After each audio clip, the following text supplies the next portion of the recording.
inspired the most. And I always tell him, and I'm trying to see whether there is another reason, but there are three things that for me stand out very clearly. The first is the ambition and the leadership mindset. No matter what they do, they always want to do the best. It's an excellence mindset that is very hard to find in any other company. The second is they move very fast. They don't have, layers in between, and they are very fast movers. And the third, they've got an ability to question themselves and challenge themselves. That in the context that we are in is actually quite interesting. So, ambition, speed, and challenging mindset is a big recipe for success. With this, we're going to get into Inditex now. I'm going to just make a few framing comments on sustainability, and I will start with a question. I mean, let me make 4 points here. The first point, obviously, fashion, it's important when it comes to sustainability. I mean, it's hard not to say this because, we all know, and we have just done a few pieces of research right now, 4% of the GHG emissions are coming from the industry, the water usage, the chemicals, so it is clear that it's important, and the impact of fashion in this sustainability is quite important. It's also true when you look at some reports that sometimes there are a few exaggerations, no? Like, 15% of the GHG, and this is not the case. So there are industries like energy, transport, agriculture, that they are more pollutant industries. The second comment that I will make, for this industry to go into the 1.5 degrees pathway or the net zero, is moving from 2.1 billion tons to 1 billion tons, and this will require a big change. And a change that we have analyzed, and again, there could be many different levers, many different intensity in those, and I would love even to listen from Pablo what his right mix is, but there are things like, the circular models. No, if you want to get into this 1.5%, you should have 20% of the garments be traded in circular models, 15% returns rate in e-commerce, while now it's 35%. Overproduction being reduced from 20% to 10%.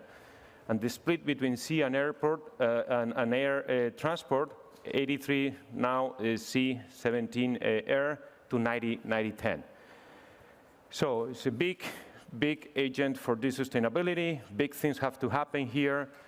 But my third comment will be, we can see this with a half-empty glass or with a half-full glass. And I've not shared this with Pablo, actually more on the half-full glass for a few reasons here. First, when you see there are many new models and industries coming out of this sustainability, e-commerce, that I'm sure that we will talk later on, recycling, but even new brands, new business models. So there are going to be, things that are going to grow because of this sustainability. When you look at circularity and specifically to recycling, you also see cases now where the cost is cheaper than actually doing this with virgin raw material. So the business case is actually positive now. Still the scale is not enough, but actually they are cheaper than the virgin raw materials. When you see as well the level of contamination of the recycling materials, they are, I don't know, cotton could be more than 90% reduction of contamination in the recycling material than in the virgin one. The other thing, and we have done a lot of research on this, we have been talking to customers. And what customers, Generation Z, millennials, they do not want to buy brands that the only attribute is sustainability. They want to keep the consumption they've got with brands that they are sustainable.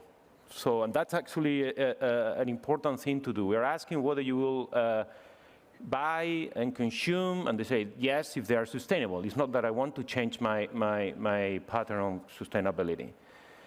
That's my third, so the half full glass. And last, I was trying to see, I mean, it's very hard to follow Inditex because you look at what they presented 6 months ago, and you forget to look at what they presented 2 months ago, and they're completely different. So I make sure that I actually get in, your commitments that you made them public. These net zero emissions, we are aiming as a world to do in 2050. Inditex said, let's do it in 2040. 100% more sustainable cotton by 2023. Previously, they said 2025. 100% renewable energy by 2022, from 80% previously in 2025. Joint life plus 50% by 2022. Water consumption minus 25% in our supply chain by 2025. I'm going to say actually too that I was very shocked when I read them. 100% recycled and sustainable polyester linen by 2025. 100% sustainable cellulosic fibers by 2023. I may probably be outdated and you may have condemned it. So Pablo, with this, let's get into sustainability, but I know that you have even been communicating sustainability is a big piece of your strategy, but also digitization, there are other things. Before we get into sustainability, can you tell us where you are, where Inditex is, how does it fit with your overall strategy? Well, first of all, thank you, Alejandro, and congratulations to you, and to the IESE for this unbelievable place in which we are. I was thinking when you were, well, you have nearly explained all our sustainability strategy, so this will give me more freedom to speak, to talk about different things. No, but I was thinking, while you were saying that as our culture to challenge permanently ourselves, the speed, well, all this, the ambition, and thinking about the speed, it is the reality that when we take a decision and perhaps 2 or 3 days later we want to change the decision, it has already been executed. So speed in execution is also a key characteristic of our company. Well, of course, we will talk about sustainability, but perhaps just at the very beginning to give some type of global framework about where are we today as a company. Well, as you all know, the year 2020 was very challenging. At the same time, we learned a lot of things. It had many, many positive elements. It accelerated a lot of trends that were already there in terms of what we call the fully integrated approach between stores and online. It was unbelievable from the point of view of our people, the commitment from every point of view. There are things that cannot be explained.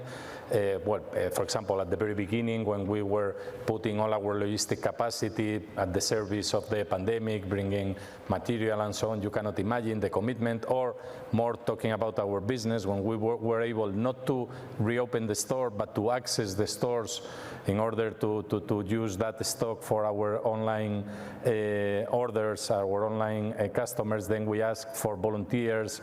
Well, everybody was coming in the logistic centers that at the very beginning of the pandemic, we also asked for volunteers and everybody wanted to continue working. It was unbelievable, the commitment of all our teams all across the world.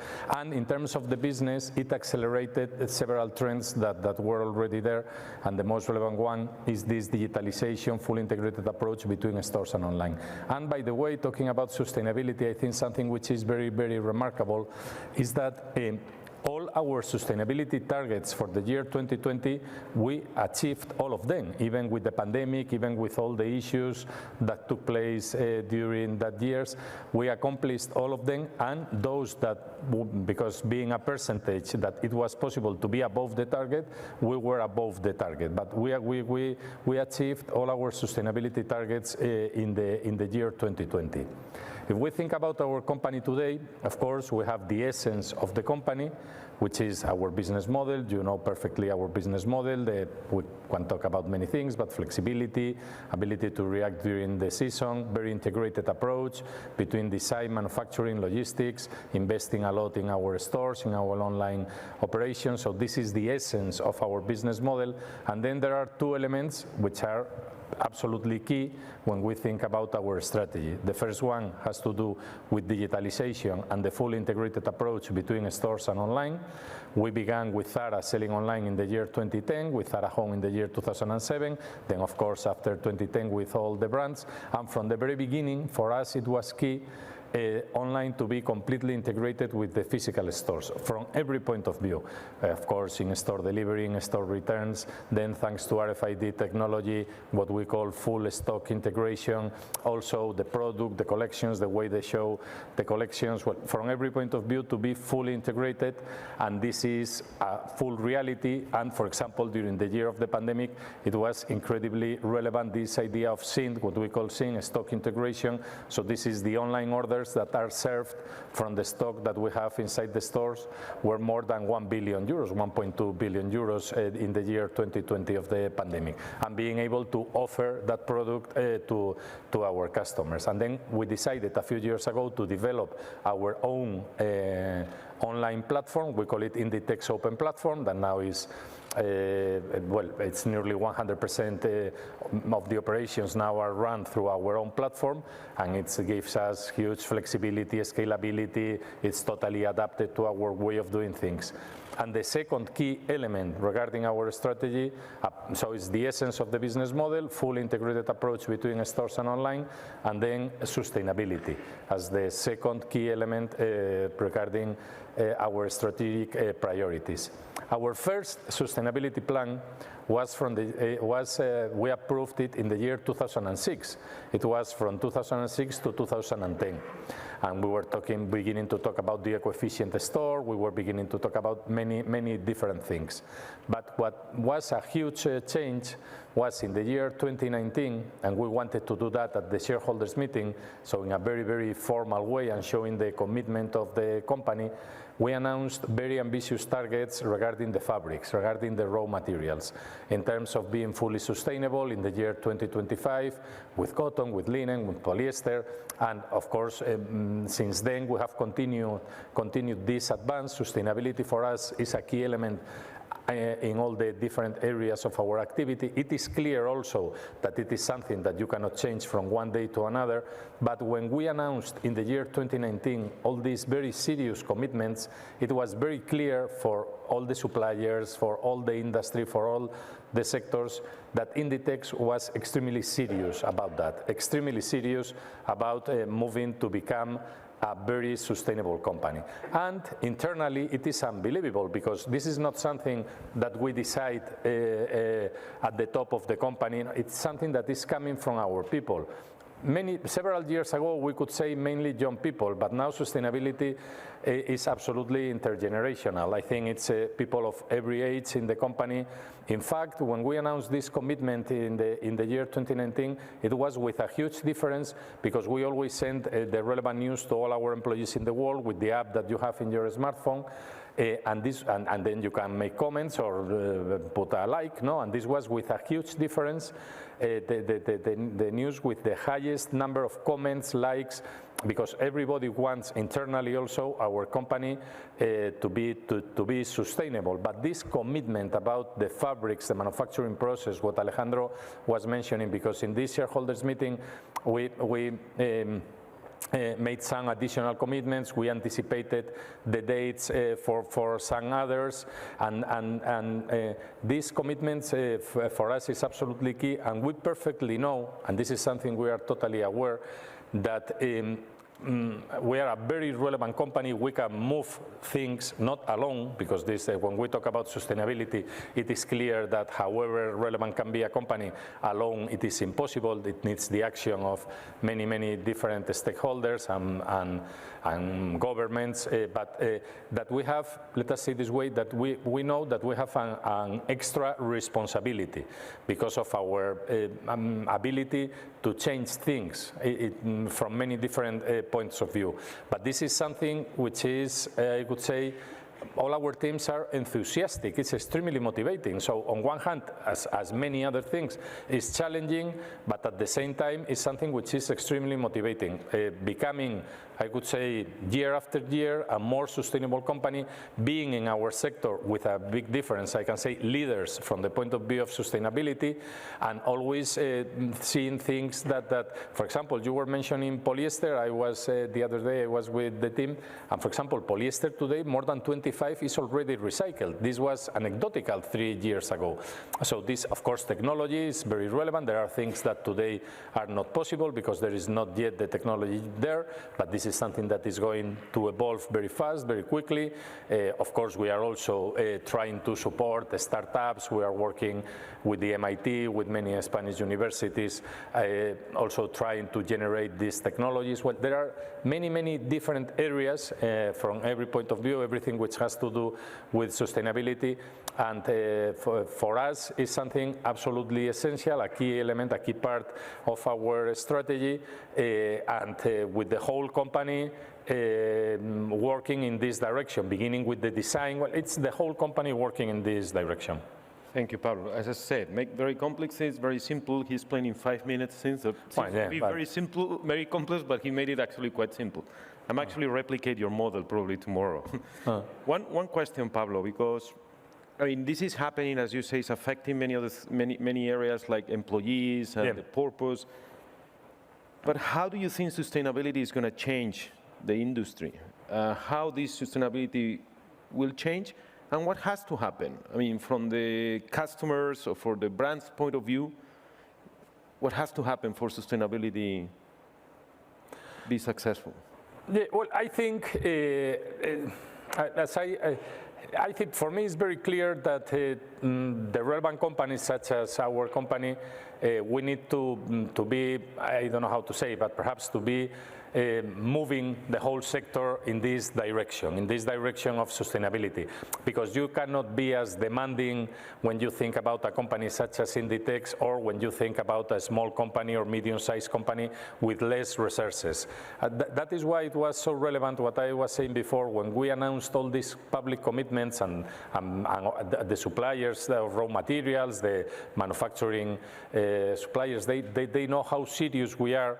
Then this begins to change the whole industry. I can give you one example which also has to do with sustainability, in this case not with circularity, but it's relevant.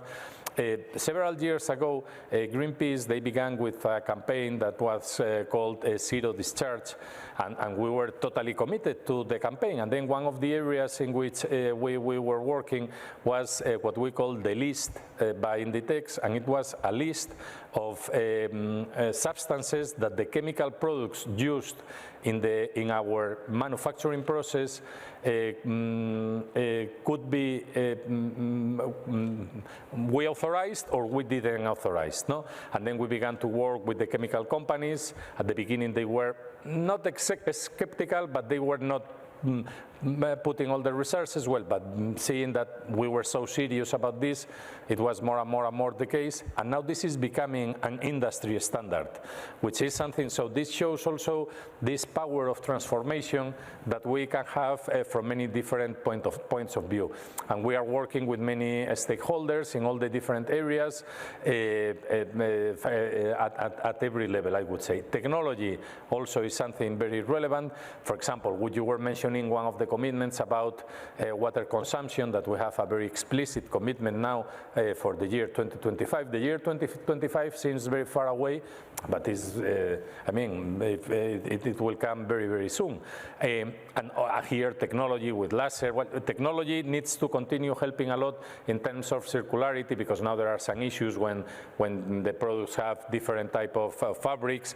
But all these are areas in which this combination between the commitment of the companies, of the suppliers, technology, all the other stakeholders, I think we are seriously, very seriously moving in the right direction. Of course, there is a lot more to do, and at the same time it's something that you need to do being realistic at the same time. No? So but we have, I would say, in the last few years we have done a lot of things, and there are many more that we will continue doing in the coming years.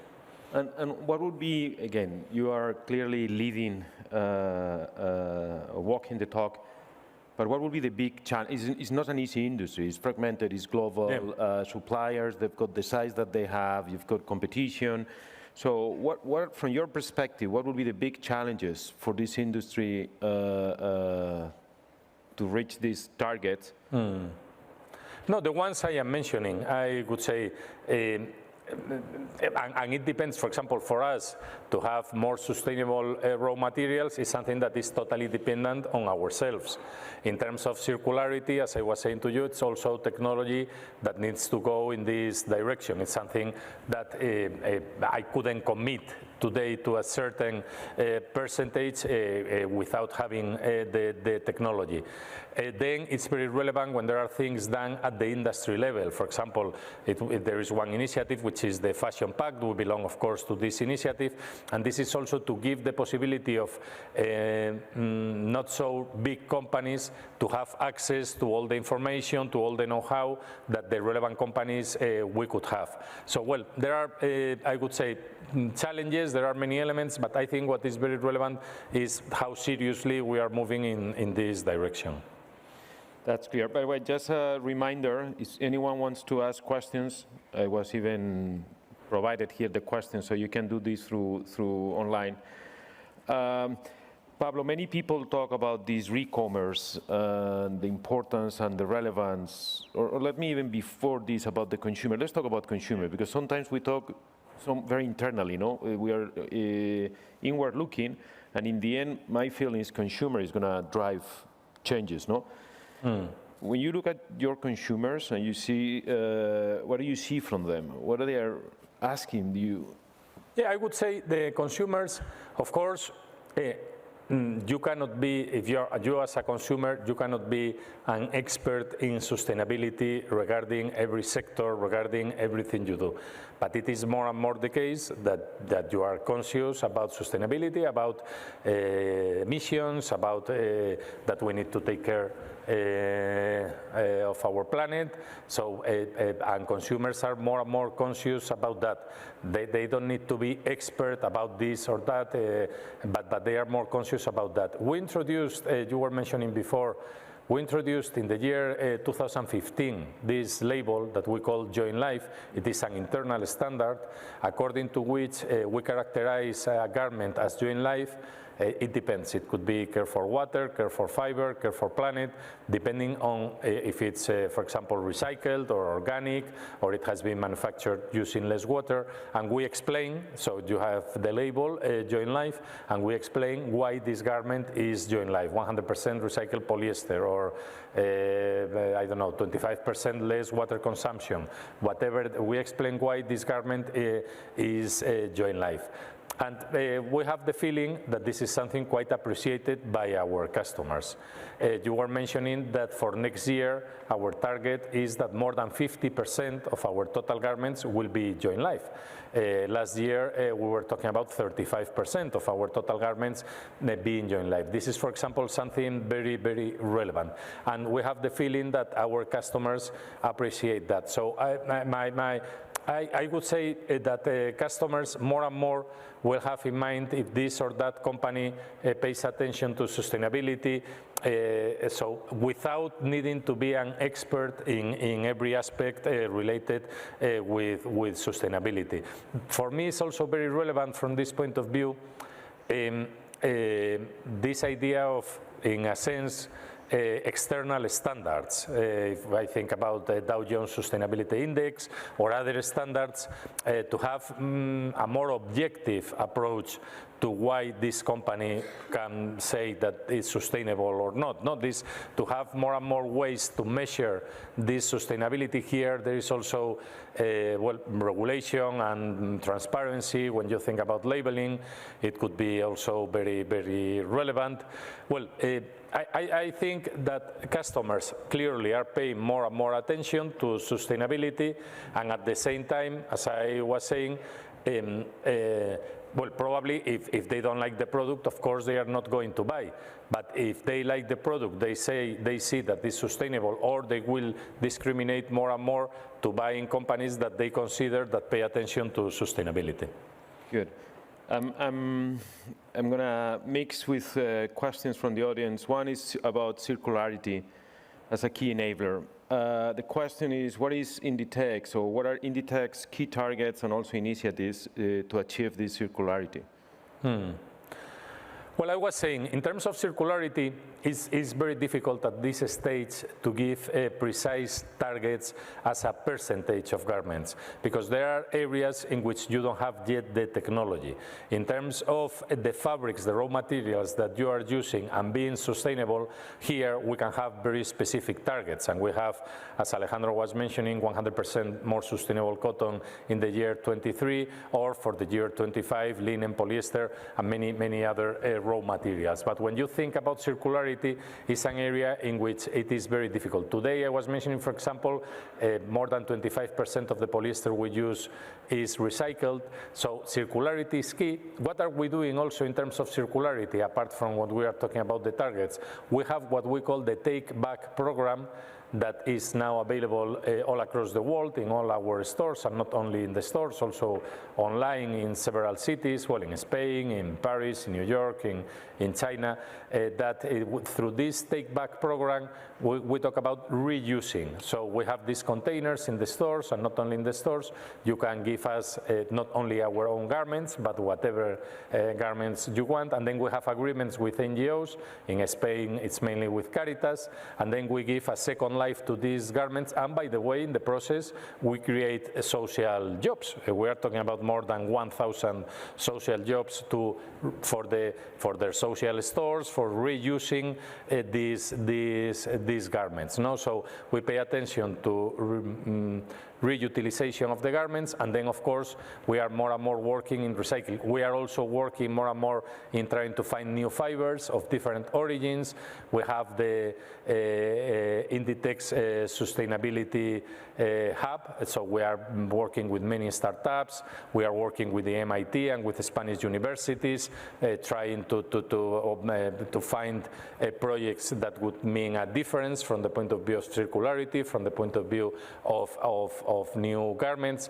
So many areas with very serious partners working in this direction. Yes, link to this, and you have mentioned something right now, in terms of these new business models that are being created. And sometimes you wake up one morning and feels that it's going to be the only model, this re-commerce. What are your thoughts about these emerging new re-commerce, sale, repairs, rental business models in the industry? You feel that this thing will develop, or it will always be marginal, or? But not to thinking about sustainability, but as business model. Yeah, re-commerce, you say, if I actually reuse, or I do the rental. I mean, there are many, startups. Your opinion, Alejandro? That's very good, Pablo, that you asked me this question. No, because you are McKinsey, you must know. Yeah, I would actually say no.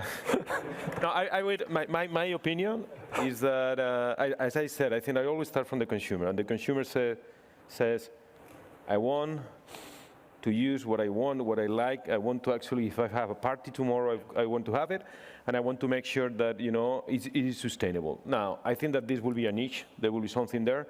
I was even trying to do the numbers before coming, but I didn't learn. So if I have to do this 2.1 billion to 1 billion, it's hard for me to believe that this re-commerce will bring this down. I actually think more about recycling and things like that. So in my sense, or new fibers. Or new fibers. But this is an area in which, as I was saying to you, there is also a lot of research. No, about this business model, before talking about sustainability, but well, I think as everything, it's interesting, no? I would say. In fact, in terms of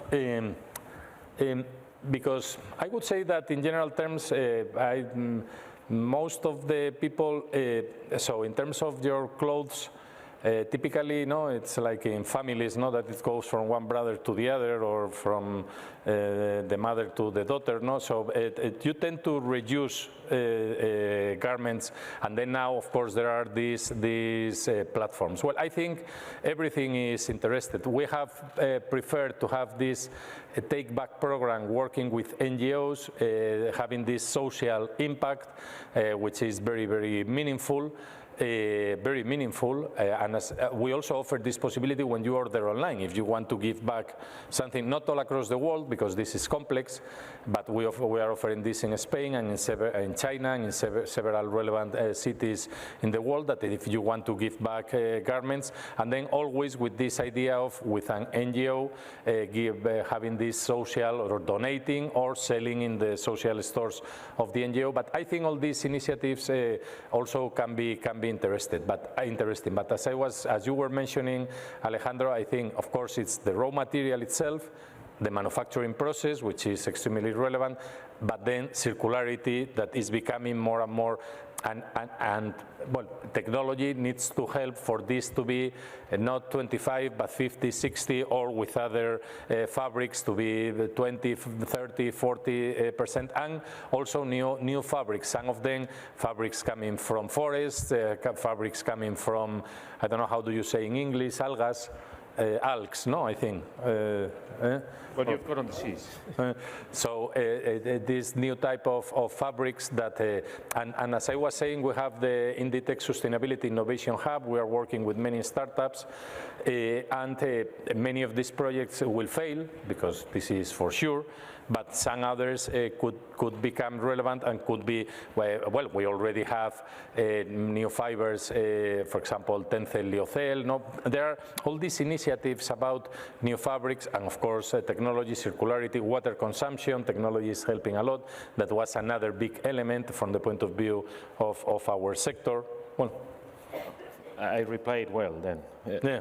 And by the way, if it applies a very premium product. I mean, I cannot see repairing something that costs you 80 euros. So it will be. You mentioned before, Pablo, and I will get to some questions. I'm sure that you will not like them, fast fashion, slow fashion. But you mentioned about, and it's linked, not technology, or what could be the role of technology in this improving sustainability, tracing or having information. What's the role of technology in sustainability? Key. As in any aspect of the business, I would say technology, and it's Bill Gates, who is talking about technology to try to find new sources of energy. I mean, technology from every point of view. Of course, there are very simple examples as the eco-efficient store, and how do you measure and how do you monitor to try to save as much energy as possible, and then technology, I have said several times during this conversation, for thinking about circularity, technology is going to be absolutely essential. And in order for circularity to become really very, very, very relevant as a percentage of the total fabrics that we use. I think this is applicable to our sector and probably to many others, But technology is going to be a very, very, is key to continue advancing, yeah. One question, and this could be interesting, you ask me one question, I'm gonna go hard against you now. You have discussed material, technology, suppliers in your sustainability strategy. One of the biggest issues is overconsumption. Yeah. How is Inditex tackling this issue? Can it be done without harming the business model? But I mean, I would say, who decides what is overconsumption? For me, do you want to decide what people, instead of people to be you who decide? Sometimes there are debates which are, I think, and our role as a company, because what do we do as a company? And I think this is something which is very relevant to have in mind. We try to have a very attractive product and to show it to you in a very attractive way. It can be in the stores, it can be online, and to give you very high quality and to give you as good service as possible, If it's online, how it arrives, if it's in the store, but we are not even trying, in our case, not even trying to sell you anything. We do not advertise, we nearly don't have promotions during the season, so what we are doing is trying to offer to you our product in a very attractive way, and then you will decide if you want to buy or if you don't want to buy. If you ask me, but don't you think that in our society consumption is too high, thinking about everything? Well, but who decides what should it be? With the mobiles as well. Who decides what should it be, and who decides what is the good level? And then, in our case, as a company, of course, we take care about quality, and we take a lot of care about sustainability.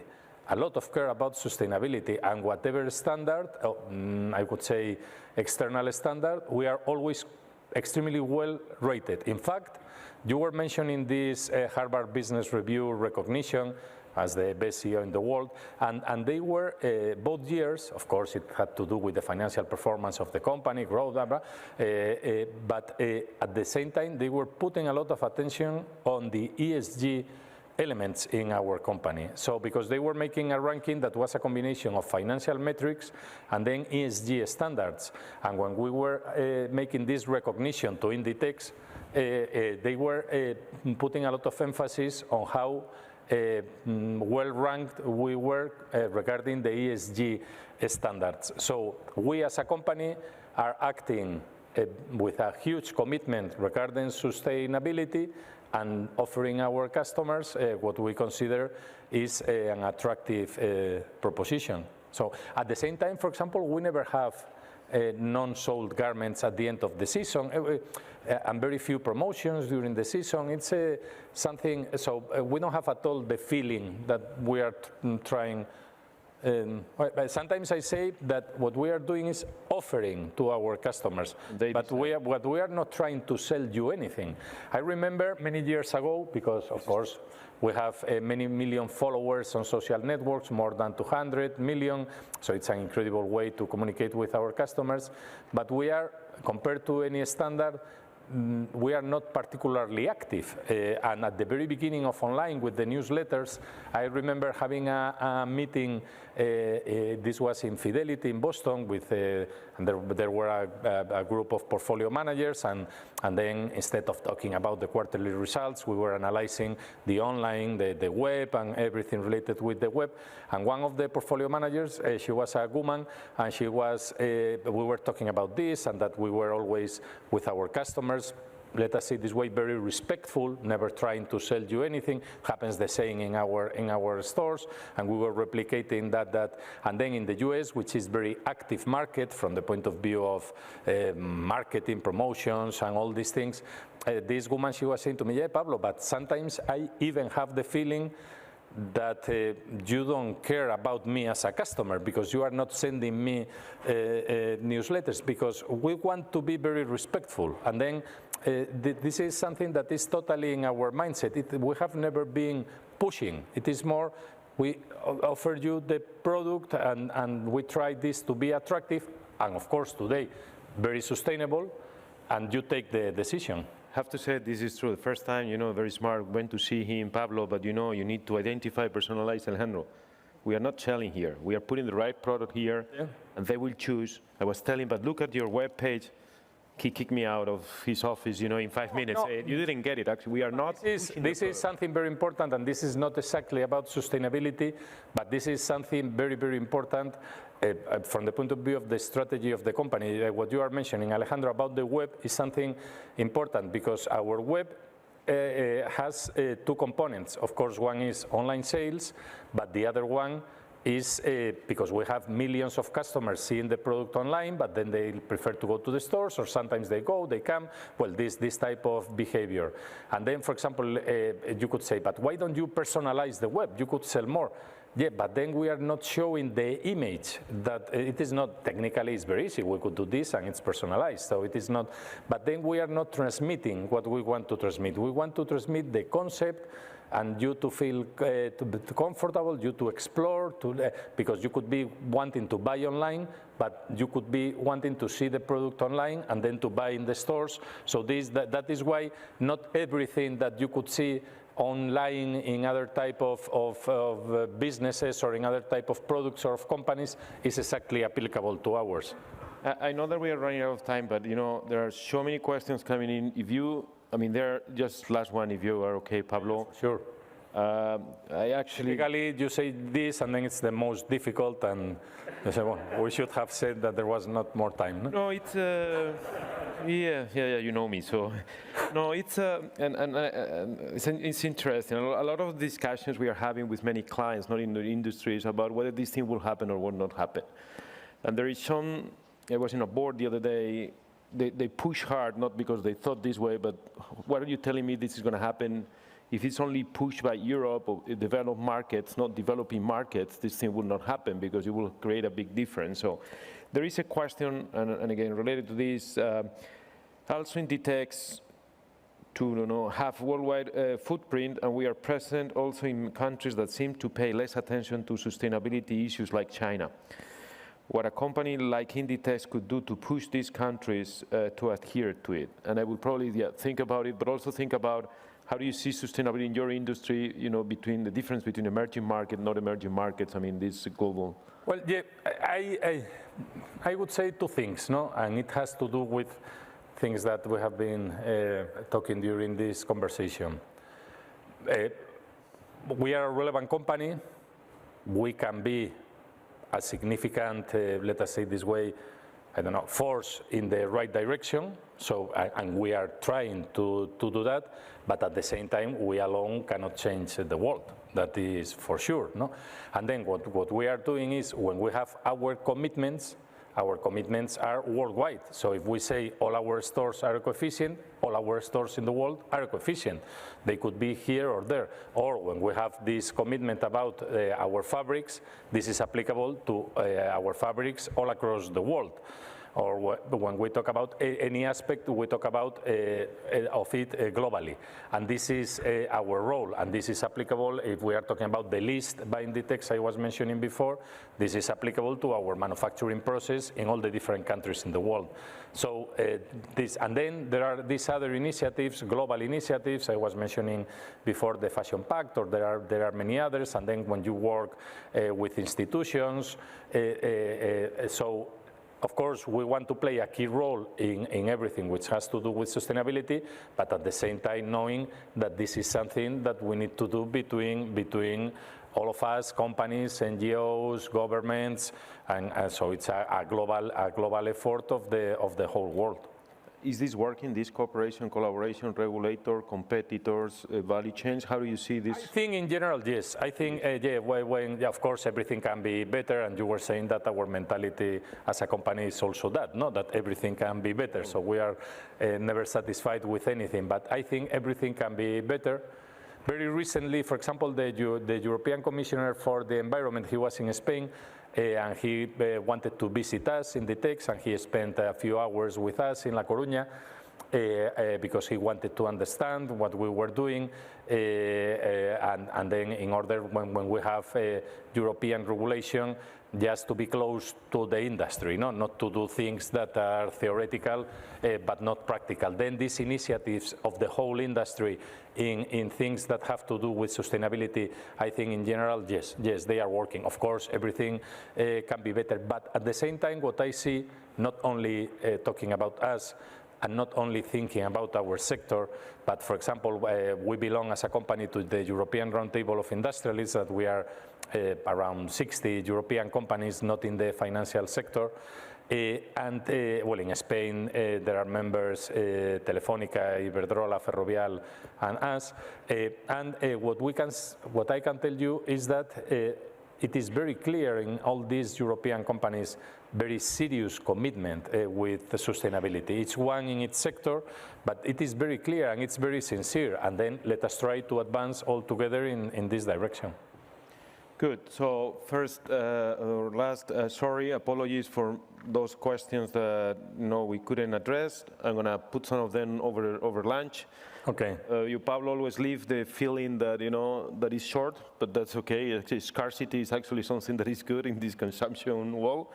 And thank you for being here. Thank you for what you're doing. Not only in this sustainability, but looking at a company like Inditex and what you're doing worldwide is actually a really thing that you feel proud of. And thank you very much. Thank you, Alejandro.